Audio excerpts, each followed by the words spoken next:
Bonjour à toutes et à tous, bienvenue dans ce nouveau numéro des Infos Découvertes. Aujourd'hui nous allons nous rendre à Paris, au bord de la Seine, pour découvrir les beaux monuments de ce fleuve extraordinaire avec ce reportage.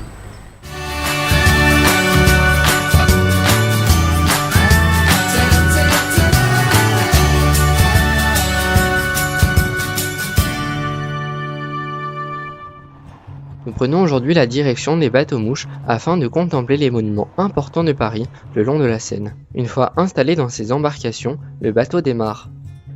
Et rapidement, nous voyons la façade ouest du Louvre, ce monument incontournable de la capitale depuis 1793, fut avant une résidence royale.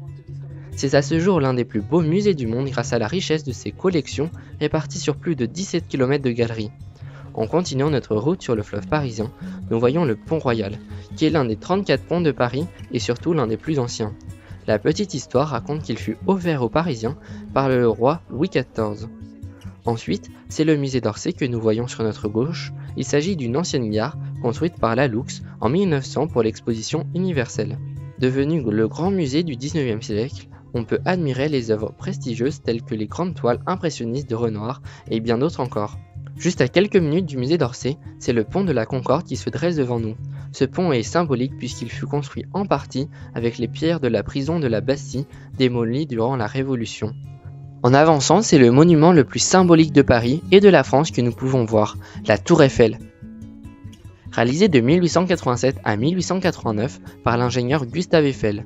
Véritable prouesse architecturale, la tour mesure 320,75 mètres en comptant son antenne radio-télévisée et pèse près de 6400 tonnes.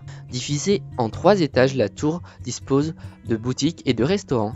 C'est l'un des points panoramiques de la ville le plus impressionnant.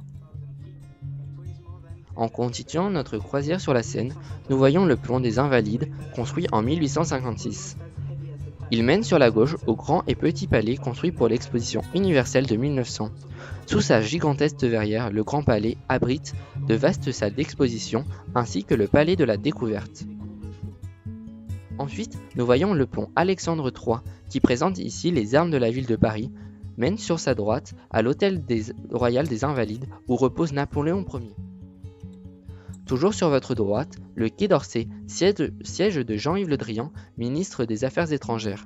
Sur la gauche, la place de la Concorde apparaît, l'ancienne place Louis XV construite au XVIIIe siècle par Gabriel. Les 8 monumentales statues symbolisent les grandes villes de France et au centre se trouve l'obélisque de Luxor. Avançant, c'est un autre pont que nous voyons, le pont des Arts qui fut immortalisé par Jean Brassens. Ce pont mène à l'Institut de France formé de 5 académies, dont la plus célèbre, l'Académie française. Nous longeons ensuite sur notre droite le quai d'Orfèvre, connu grâce aux enquêtes du commissaire Maigret. Après quelques minutes de navigation sur le plus romantique des fleuves de France, devant nous se dresse le joyau gothique de Paris, la cathédrale Notre-Dame. Commencée en 1163, sa construction dura près de 2 siècles. Cette dernière présente une imposante façade avec des tours de 69 mètres. Ce gigantesque édifice peut accueillir 9000 fidèles. Orné de sculptures et de gargouilles, Notre-Dame est aussi célèbre pour ses vitraux. Enfin, nous terminons notre croisière sur la Seine avec le pont Neuf, qui malgré son appellation est le plus vieux pont de Paris, terminé sous Henri VI en 1606. C'est la fin de ce numéro 5 d'Infos Découvertes. Je vous retrouve très vite sur Info TV. À bientôt.